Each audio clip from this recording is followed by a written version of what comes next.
Il y a un moment dans la vie où tu te surprends à faire des choses qui ne te ressemblent plus tout à fait. Pas par faiblesse, pas par manque de courage, juste par habitude.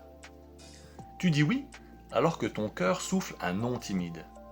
Tu t'adaptes un peu trop vite, comme si ta place dépendait du confort des autres.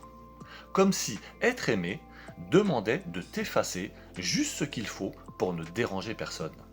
Et tu le fais sans même t'en rendre compte. Parce que tu as appris, tôt ou tard, qu'être toi pouvait parfois coûter cher. Des rejets, des malentendus, des silences qu'on ne t'expliquait pas. Alors tu t'es un peu lissé, un peu arrondi, un peu plié. Pas pour tricher, pour survivre. Mais voilà le truc. À force de te tordre pour entrer dans un cadre, tu oublies parfois que ce cadre n'est pas le tien.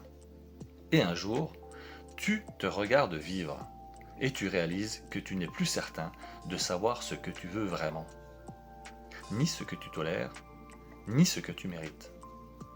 Ce n'est pas grave en soi, c'est même plutôt bon signe. Parce que ce moment-là, où tu sens que tu t'es un peu perdu, c'est souvent le premier pas pour revenir. Revenir à ce que tu aimes vraiment, à ce qui te nourrit, à ce qui te ressemble, à ce qui t'élève. Tu n'as pas besoin de tout casser, juste de te demander doucement, est-ce que ceci m'honore? Est-ce que je me respecte dans ce choix-là? Est-ce que je ne me trahis pas un peu en faisant ça? Parfois, la fidélité à soi ne demande pas des batailles. Elle demande juste une présence, un léger centrage, voire même un recentrage. Une main posée sur ton propre cœur pour lui dire ⁇ Je t'entends. Cette fois, je t'entends vraiment.